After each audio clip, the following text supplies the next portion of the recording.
this stimulant that makes you just alert, awake, you know, antsy, everything that makes you create something. When I drink this, it sounds like I'm talking about drugs, but I guess it is, in a sense. You sip it, and then 30 seconds later, you're awake, and you just want to do something. When I sip coffee, and I have a sketchbook in front of me, if I can get that sudden rush from it, then I can somehow turn that concept into this big motivational company that can inspire people and motivate people to go pursue it, you know, rather than sleeping on it, quote unquote.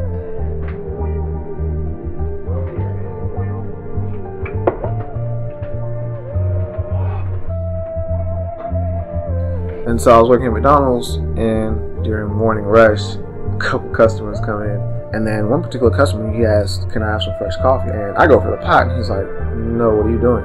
You know, I want the freshest coffee." I don't know how long that's been sitting there. I made a new batch, a new pot of coffee. And so I gave it to him, and he was happy. He left. And so after that, I'm like, what makes people so adamant about getting the freshest cup of coffee? They have to see it being made because they want to know if it's fresh. That's when it dawned on me. It's like, okay, well, that'd be cool to have a company called Fresh Coffee. And I started saying it over and over and getting in my head, fresh coffee, fresh coffee. It just became real cool to say. That's when I started thinking different ways to brand it. So it was like a big snowball effect going on in my head. Making myself laugh in the process is a big deal to me, because if I can't laugh from my art, then I don't see why other people can. And I want to create this atmosphere of positive laughing, so as soon as you see the art, no matter what you're going through, you can at least smile throughout all of it.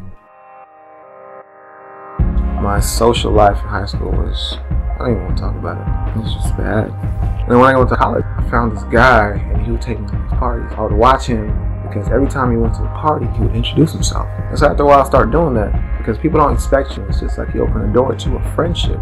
You have a new person that you can talk to or relate to or something, and you never know what that person's going to be about.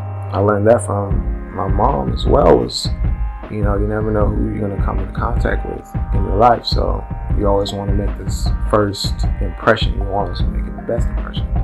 And if it's not beneficial right there and then, it ends up being that down the road. Matter of fact, last night I was with my friend, and we're at a bar.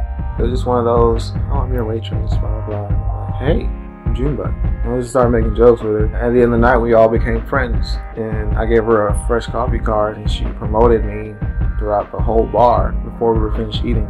And I just thought that was super cool, because I didn't expect her to do that. And it turns out she did a lot of social media marketing. And it was just that realization that you never know who you're going to meet. So you always got to take that risk. I lived in North Dallas. I lived in Oak Cliff, and now I live in Deep Ellum.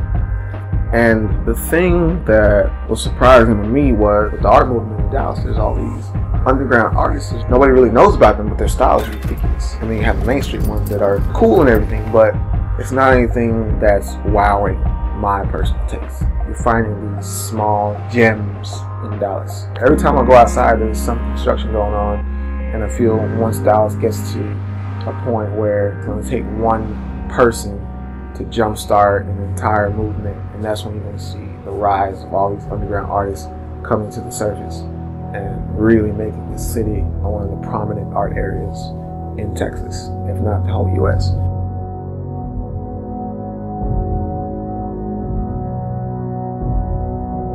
I was born in Jamaica, and I just remember from Jamaica, I was walking to school. One time I missed the bus coming back from school, so we take the bus to the city. I'm gonna get off because we're hungry.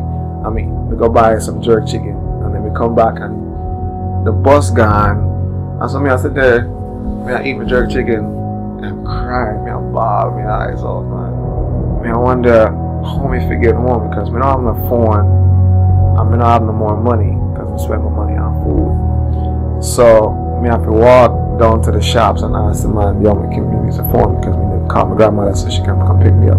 You know, by the time my grandmother finds some way to come down there and pick me up, it's like 8 o'clock, 9 o'clock in the night. Granted, the bus left at like 4 o'clock. So I sit there for all them hours by myself.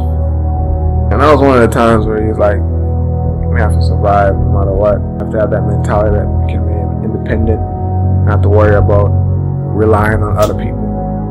Because every time you rely on somebody, there's always that great potential of them letting you down.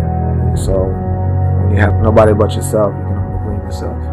So I guess the life in Jamaica taught me a lot more than I thought it did.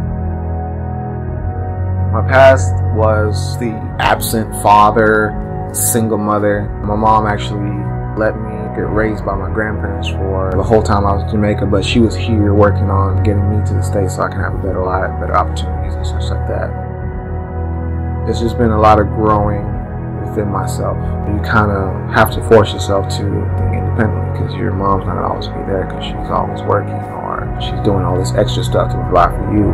As I came into my own and started becoming more extroverted, I guess, outgoing, I just became friendly and I made a lot of friends, so that filled the void of fatherless lifestyle I was living.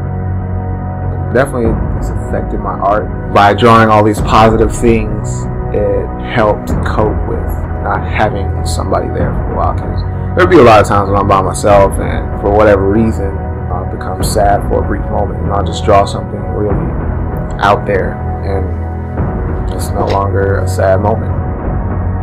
I just know I wanted to create a shirt that people would think would be fresh, and then that transition to motivating people, then that transition to influencing people, because now I had something that was very hard to be successful at because it's such a risky business, and for me to pursue something of that level of difficulty and start to succeed in it and not give up and show my mistakes, show my trials, show my errors, but still show my perseverance to keep going, I feel that influences people, because now they think that, you know, I have something that I want to do and I may be, you know, on this path that's going to be loaded with obstacles and hardships, but at the same time, if I don't give up, then I can be successful at it because this guy over here is doing it.